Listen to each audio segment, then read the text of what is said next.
The courtroom in Rockhaven County doesn't get many crowds. Most weeks it's a handful of traffic citations, a property line dispute between two farmers, maybe a small claims case over a fence or a dog that wandered onto the wrong lawn. Nobody in that building had ever seen a gallery packed the way it was packed the morning I finally stood up and asked the judge for permission to introduce one single document into evidence.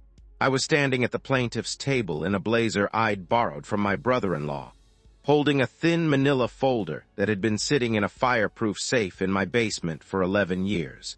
Across the room from me sat a row of attorneys representing a development consortium that had, over the previous 14 months, built 26 fully finished luxury cabins on a piece of land that had belonged to my family since 1947. The judge looked at me over her glasses and asked me to state, for the record, what exactly I was submitting.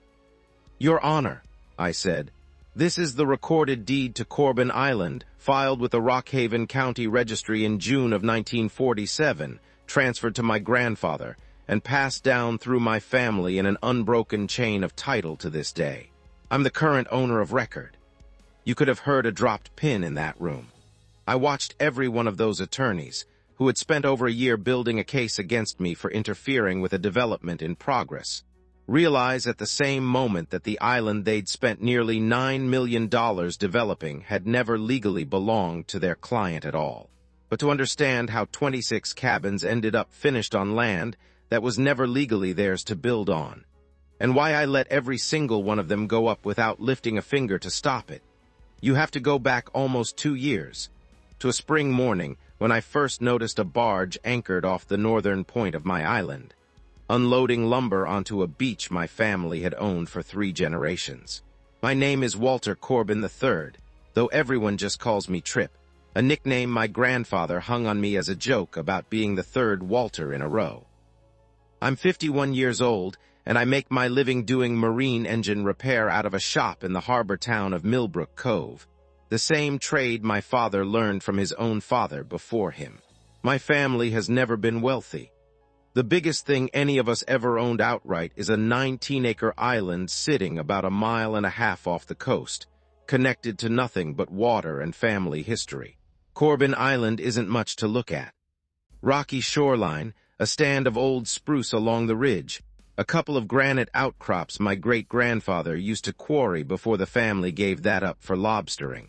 There's an old 2-room cabin near the southern cove that my grandfather built with salvaged lumber after coming home from the war in 1946, using what remained of his service pension to buy the island itself for almost nothing. Back when the county was looking to unload a piece of land nobody on the mainland thought was worth anything. I inherited the island outright when my father passed 11 years ago, filed the deed transfer properly with the county the same as every generation before me, and mostly just left the place alone. I'd row out a few times a year, check on the cabin, do some fishing off the point. I never once imagined that an entire homeowners association from across the bay would look at that quiet, unremarkable island and see $9 million of luxury real estate. Harborview Estates sits on the mainland directly across the water, a gated community of large seasonal homes built up over 15 years by a development company that markets itself. And I'm quoting their brochure here, as offering exclusive coastal legacy properties for the discerning few. The Homeowners Association president was a woman named Cordelia Vance, and I'd crossed paths with her maybe twice in my life before all this started, both times pleasantly enough at the general store. I learned later, through documents that became part of the court record, that Cordelia and her board had been eyeing Corbin Island for nearly 3 years before that barge ever showed up, planning it as a Phase 3 expansion, 26 private luxury cabins sold as an exclusive extension of Harborview itself. There was just one problem. Corbin Island had never belonged to Harborview, had never been for sale, and had never been part of any negotiation I was aware of with anyone.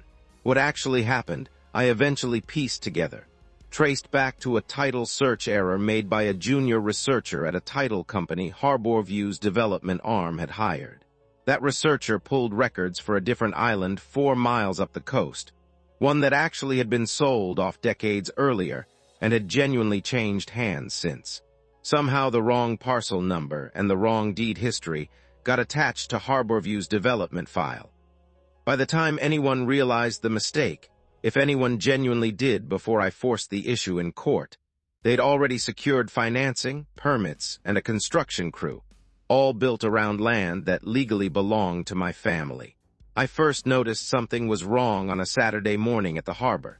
When my neighbor Gus Pelletier mentioned he'd seen a construction barge anchored off Corbin Island the day before. I told him I hadn't hired anybody, and his easy smile faded fast. I closed up the shop early and took my own boat out that evening. What I found around the northern point made my chest go cold. A barge anchored offshore, stacks of framing lumber and roofing material on the beach, survey stakes running in neat lines up through the tree line. I found the foreman, a heavyset man named Dale Prewitt, standing near an excavator. "This is my island," I said. "I'd like to know what you think you're building on it." Dale looked at me like I'd claimed to own the moon. "Sir, we've got a full permit set and a survey confirming this parcel belongs to the Harborview Estates Development Consortium. This project's been in planning for going on 2 years. My first instinct wasn't fury, though plenty of that was simmering underneath. It was a strange, almost clinical curiosity, the same feeling I get when a client brings me an engine making a sound nobody can explain. Something didn't add up, and until I understood exactly what, I wasn't going to get anywhere yelling at a foreman just doing his job with paperwork somebody else had handed him. I got the names of the surveying firm and title company from Dale without any trouble, which told me he genuinely believed what he was telling me. The next morning, I walked into the Rockhaven County Registry and asked a clerk named Marguerite Fontaine to pull the full recorded history for Corbin Island. The 1947 deed to my grandfather sat right there, followed by the transfer to my father in 1974 and to me 11 years back. Clean, unbroken, properly filed at every step. "Everything here looks exactly the way it should," Marguerite told me. "If somebody's telling you they've got permits to build on this island, either they've got the wrong parcel number entirely, or somebody made a serious mistake." I drove straight to a law firm in Rockhaven and sat down with an attorney named Perpetua Alderidge, a sharp, unhurried woman in her 60s who'd handled property disputes in that county for 4 decades. I laid out everything, and she listened without interrupting, the way good attorneys do. "You own this island," she said once I'd finished. "That much is completely clear. The question is how a major development consortium managed to secure permits and a construction crew for land they never held clear title to, and that's what we need to understand carefully before we do anything rash." I asked what she meant by rash. "Your instinct right now is to march out there and shut the whole thing down today," she said.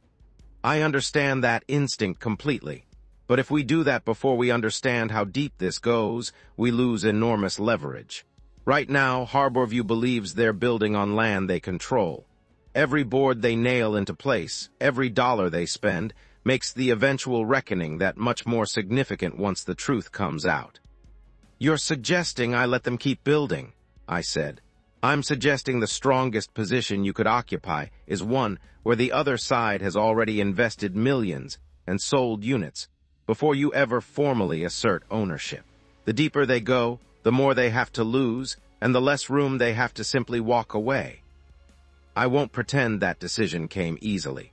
There is something strange about watching strangers unload lumber onto a beach your family has owned for 3 generations and choosing to say almost nothing, then walking away and letting the work continue. But over the following months, as Perpetua quietly began building a case documenting every step, I made the decision to let the island fill up with cabins I had no intention of ever letting stand as somebody else's property. I did insist on documenting everything myself, taking photographs from my own boat every time I passed, keeping a detailed log of construction progress. Over the following 14 months, I watched 26 cabins rise from the ground. I watched the old spruce along the ridge get thinned for gravel paths. I watched a small marina go in along the eastern shore.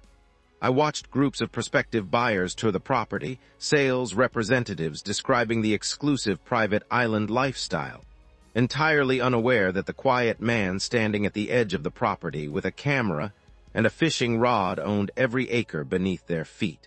I learned, through documents that surfaced later, that Cordelia Vance had been informed roughly 4 months into construction, by an internal compliance review, that something appeared inconsistent about the parcel's title history. Rather than pause the project and risk admitting to her own board that the flagship achievement of her presidency might be sitting on the wrong land, she directed the legal team to, and this phrase appears verbatim in a memo that later became key evidence, resolve the discrepancy administratively without disrupting the construction timeline. What that meant in practice was quietly manufacturing a corrected paper trail rather than fixing the actual mistake. There was a stretch around the 8-month mark when I nearly abandoned the whole strategy.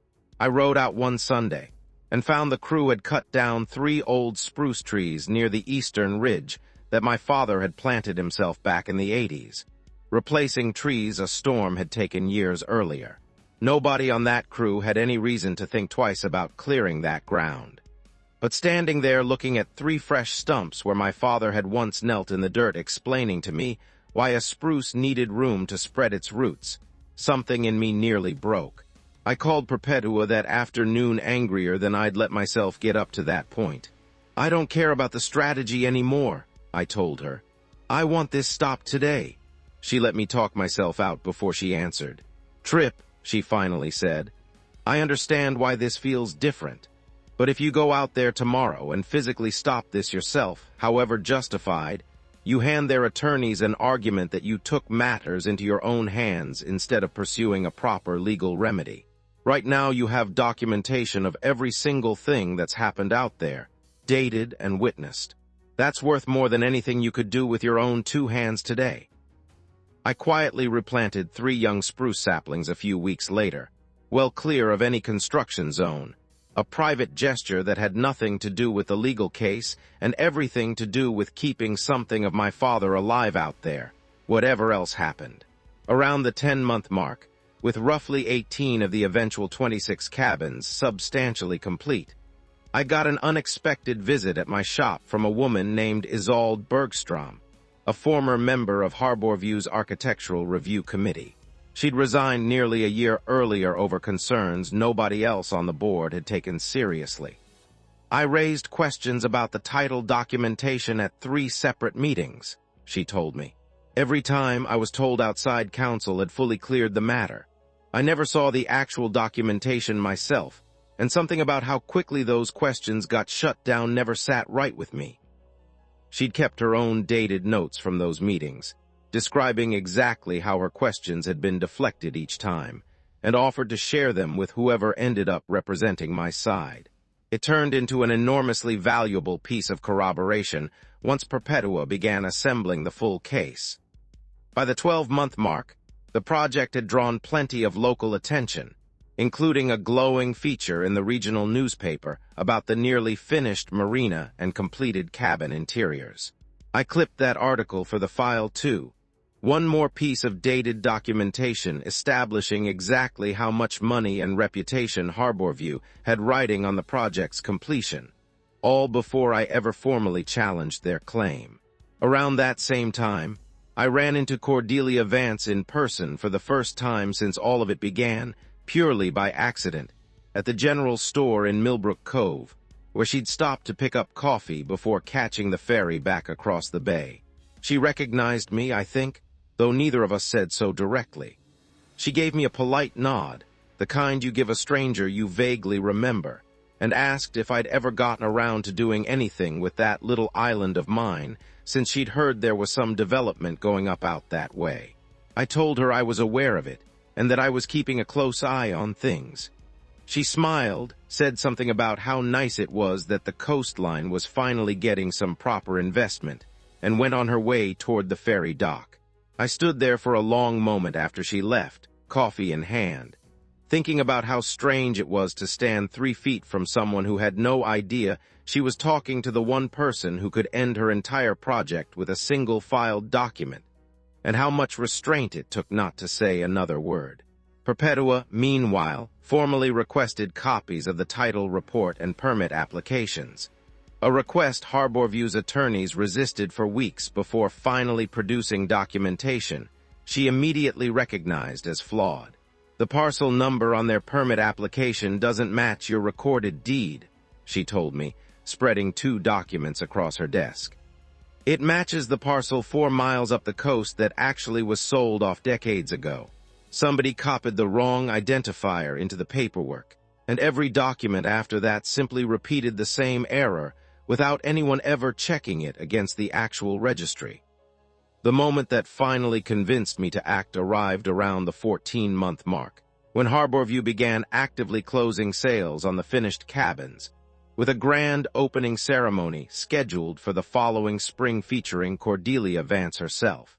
"At this point," Perpetua said, "we have documented, dated evidence of every stage of construction, internal communications acknowledging the title discrepancy, a former committee member's testimony, and a foreman on record raising the same concerns multiple times. We have the clean chain of title in your name, and we have a consortium about to close sales on units they never legally owned." "So what happens now?" I asked. "Now we file a quiet title action establishing your ownership beyond dispute. Time to hit before any of those pending sales actually close." The filing went in on a Tuesday morning, roughly 6 weeks before the grand opening, and it hit Harborview with total institutional panic. Their attorneys filed an emergency response calling our claim an 11th-hour attempt to extract a settlement from a legitimate project. Perpetua's answer laid out, in careful detail, the clean chain of title, the parcel discrepancy in Harborview's own documents, Isolde's sworn account, and Dale Prewitt's documented warnings.